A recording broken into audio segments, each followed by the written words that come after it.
ये है आज की आधुनिक अयोध्या। तो चलिए इसे गहराई से जानने की शुरुआत करते हैं। बस अड्डा। राम मंदिर से 7 किलोमीटर की दूरी पर 14 बीघा जमीन पर 219 करोड़ की लागत से लखनऊ हाईवे पर नया बस अड्डा बनकर तैयार है। Railway station. मंदिर से 1 किलोमीटर की दूरी पर 240 करोड़ रुपए में नया रेलवे स्टेशन डिजाइन किया गया है। भविष्य में अयोध्या से दिल्ली, मुंबई, चेन्नई, बेंगलोर, पुणे, कोलकाता, नागपुर, लखनऊ और जम्मू जैसे शहरों के लिए विशेष रेलगाड़ियां चलाई जाएंगी। हवाई अड्डा। 1450 करोड़ रुपए में लगभग 1300 बीघे में फैला हुआ प्रयागराज हाईवे पर नाके के पास बनाया गया है नया एयरपोर्ट। यहाँ से राम मंदिर की दूरी सिर्फ 12 किलोमीटर है। भविष्य में कई बड़े महानगरों के लिए सीधे उड़ानें उपलब्ध होंगी। घाघरा जलमार्ग। अगर आपके पास अपनी खुद की मोटर बोट है तो छपरा से घाघरा यानी सरयू नदी की सैर करते हुए लगभग 300 किलोमीटर नदी में चलकर भी अयोध्या पहुंच सकते हैं। भविष्य में इस रूट के लिए भी मोटर बोट चलाए जाने का प्रस्ताव है। राम मंदिर। अयोध्या के राम मंदिर की कुल कीमत है 1800 करोड़। पूरी तरह बन जाने के बाद अयोध्या का मुख्य आकर्षण होगा। राजस्थान के मशहूर मकराना के पत्थरों से आकार लेते इस मंदिर की अनुमानित उम्र होगी लगभग 1000 साल। 22 जनवरी को पहली मंजिल का उद्घाटन होगा, जिसमें राम की बाल्यावस्था की मूर्ति रखी जाएगी। बाकी की 2 मंजिलों का कार्य चलता रहेगा। खजुराहो के मंदिरों की नागर शैली के आधार पर इसे तराशा जा रहा है। मंदिर का कुल क्षेत्रफल 156 एकड़ या 251 बीघा है।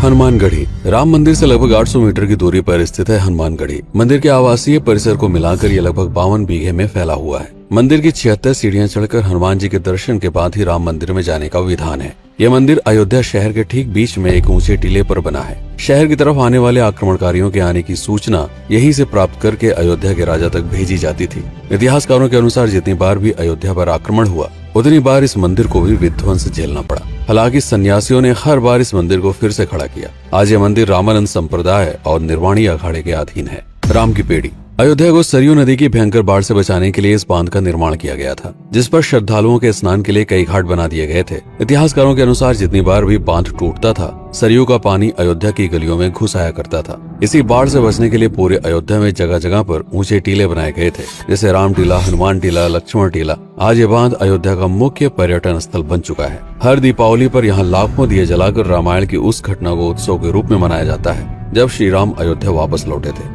अयोध्या के कई बार उजड़ने के पीछे एक कारण इस नदी को भी माना जाता है। हालांकि इसी नदी की वजह से यहाँ पर गन्ने की खेती बड़े स्तर पर की जाती है। लता मंगेशकर चौराहा। नया घाट और बस स्टैंड के पास ही अयोध्या का मुख्य चौराहा 6.7 करोड़ रुपए में बनकर तैयार हुआ है। पद्मश्री से सम्मानित राम सुथार जी ने 2 माह के कठिन परिश्रम के बाद इस 40 फीट लंबी वीणा को आकार दिया। 14 टन की इस वीणा को लता जी के स्मृति चिन्ह के रूप में यहाँ पर लगाया गया है। इसीलिए इसका नाम नया घाट चौराहे से बदलकर लता मंगेशकर चौराहा कर दिया गया है। धर्मपथ। नया घाट से कुछ पहले सड़क के दोनों तरफ 30 फीट ऊंचे 40 सूर्य स्तंभ लगाए गए हैं, जिसे धर्मपथ का नाम दिया गया है, जो श्री राम के राजकुल सूर्यवंश का प्रतीक है।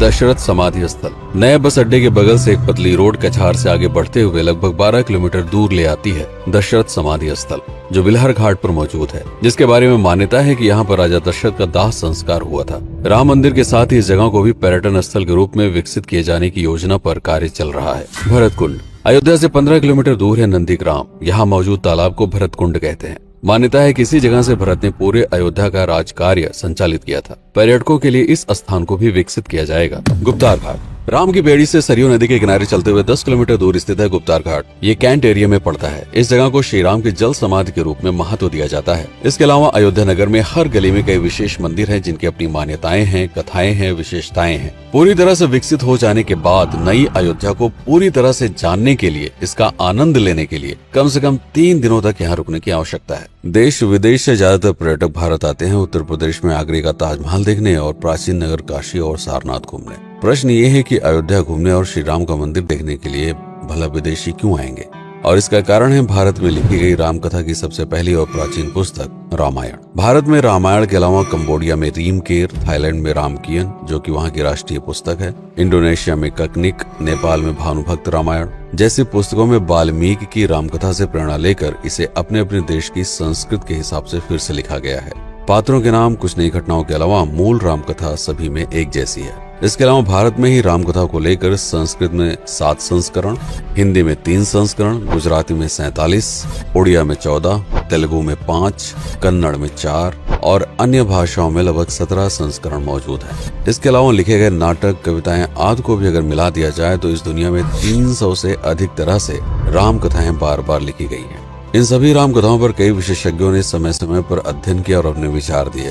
Father Camille Bulcke, Hermann Jacobi, Wendy Doniger, Edward अल खरर, Alf Hiltebeitel, Paula Richman, Aubrey Menen, Ramesh Menon, Radha Vishwanath, Shantanu Gupta, Meenakshi Jain, Lala Sitaram, Swami Gyanananda Saraswati जैसे कई लोगों ने समय समय पर राम कथा को लेकर गहन शोध किया और इसमें छिपे हुए मूल कथा के साथ ही इसके इतिहास को समझने का प्रयास भी किया।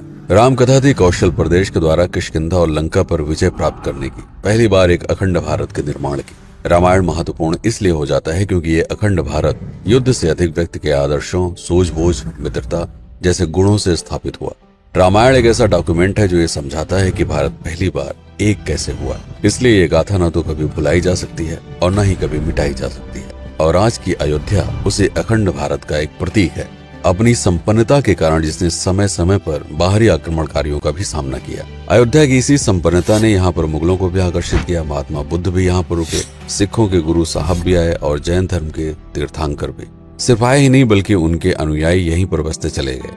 अयोध्या कितनी बार बसी, कितनी बार उजड़ी, इसके बारे में बहुत अधिक प्रमाण उपलब्ध नहीं है। सूर्यवंश के पतन के साथ ही अयोध्या का भी पतन होता रहा। बीच में कई सौ सालों तक अयोध्या मानो विलुप्त सी हो गई। इसका कारण क्या था, इसका कोई प्रमाण नहीं है। अयोध्या को फिर से खोजकर उसे स्थापित करने में बार बार राजा विक्रमादित्य का नाम आता है, लेकिन विक्रमादित्य एक उपाधि है जिसे कई राजाओं को दिया गया था। तो ये कहना मुश्किल है कि किस कालखंड के कौन से राजा ने ये कार्य किया। कुछ विशेषज्ञों का मत है कि यह काम उज्जैन के राजा विक्रमादित्य ने किया होगा। नंद वंश, मौर्य वंश, शुंग वंश, गुप्त वंश आदि के साम्राज्य में भी अयोध्या का वर्णन प्राप्त होता है। सबसे बड़ा विध्वंस हुआ 1527 के आसपास बाबर के कार्यकाल में, जब राम मंदिर को ध्वस्त कर बाबरी मस्जिद स्थापित की गई। सन 1722 में बंगाल के नवाब अलीवर्दी खान ने व्यापार के नजरिए से राम मंदिर से कुछ किलोमीटर की दूरी पर एक नया शहर बसाने की शुरुआत की। 1730 में अवध के पहले नवाब सादत अली खान ने इसका नामकरण किया फैजाबाद। इन्हीं के उत्तराधिकारी सुजाउद्दौला ने इसे अवध की राजधानी बनाई। 1775 में अवध के चौथे नवाब असफुद्दौला ने फैजाबाद की जगह लखनऊ को अवध की राजधानी घोषित की। रावण अहंकार का प्रतीक और श्री राम विनम्रता के सूचक। सत्ता में आने के बाद हर व्यक्ति को यह बात हमेशा ध्यान में रखनी चाहिए, सिर्फ रंग रोगन और पत्थर लगवाने से राम राज्य नहीं आएगा, बल्कि जिस दिन स्कूल, अस्पताल और सरकारी संस्थानों से भ्रष्टाचार खत्म होगा, लोगों का मुफ्त इलाज और अपनी भाषा में उच्च शिक्षा उपलब्ध होगी, उस दिन भारत उस पायदान पर खड़ा होगा जहां कभी हम हुआ करते थे। रामायण अहंकार पर विनम्रता की विजय है। अयोध्या को अगर पर्यटन स्थल का केंद्र बनाना है तो इस आधार पर बसाना होगा, राम राज्य लाना होगा, राजनीति नहीं। यदि इस वीडियो में कोई त्रुटि हुई हो तो उसके लिए क्षमा करें। वीडियो पर समय बिताने के लिए आपका